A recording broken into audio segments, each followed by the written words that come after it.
അത് കേരളത്തിൻ്റെ ഉന്നത വിദ്യാഭ്യാസ മേഖലയിൽ നാം നടത്തുന്ന മുന്നോട്ട് പോക്കിനുള്ള ആ സാധ്യതകളെ പരിമിതപ്പെടുത്തുന്ന വിധത്തിൽ പ്രശ്നപൂരിതമാക്കുകയാണ് ചെയ്യുന്നത്.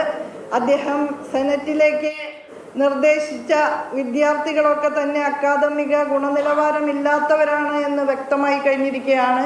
ബി ഗ്രേഡും സി ഗ്രേഡും ഒക്കെ പരീക്ഷകളിൽ വാങ്ങിയവരും അതുപോലെ കലാപ്രതിഭകൾ എന്ന നിലയ്ക്ക് നോമിനേറ്റ് ചെയ്തവർ ഒരു പരിപാടിയിൽ പങ്കെടുത്തു എന്നുള്ള നിലയിൽ മാത്രം പ്രതിഭയുള്ളവരുമാണ്. സാധാരണ സർവകലാശാല കലാതിലകം, കലാപ്രതിഭ ഈ നിലയിലൊക്കെ വരുന്ന വിദ്യാർത്ഥികളെയാണ് അതിലേക്ക് നോമിനേറ്റ് ചെയ്യാറുള്ളത്.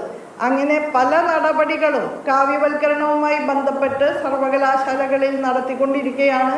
പ്രത്യേകിച്ച് അദ്ദേഹം അവിടുത്തെ സനാതന ചെയറിൻ്റെ പരിപാടിയിലാണ് പങ്കെടുക്കുന്നത്.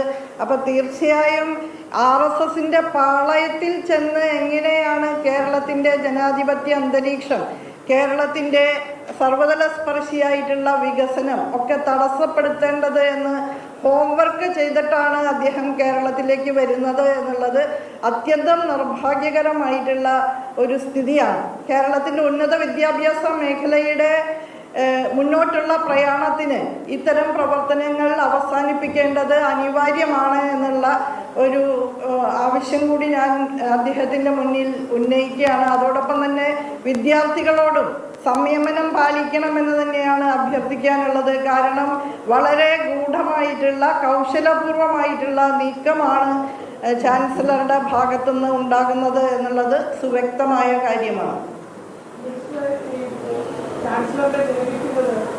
ഗവർണർക്കെതിരായ വിമർശനം തന്നെയാണ്, കാവ്യവൽക്കരണം തന്നെയാണ് ഗവർണറുടെ ഉദ്ദേശം. ആ നിലയ്ക്കുള്ള നോമിനേഷൻ ലിസ്റ്റാണ് ഗവർണർ തയ്യാറാക്കുന്നത് എന്ന് തുടങ്ങിയ കാര്യങ്ങളാണ് മന്ത്രി ആർ ബിന്ദു ഉന്നയിക്കുന്നത്. ഒപ്പം ഗവർണറുടെ ഇത്തരം കൗശലപരമായ നീക്കങ്ങളിൽ വിദ്യാർത്ഥി സംഘടന വളരെ ജാഗ്രതാപൂർവ്വം ഇടപെടണമെന്ന ഒരു നിർദ്ദേശവും കൂടി ആർ ബിന്ദു മുന്നോട്ട് വയ്ക്കുന്നുണ്ട്.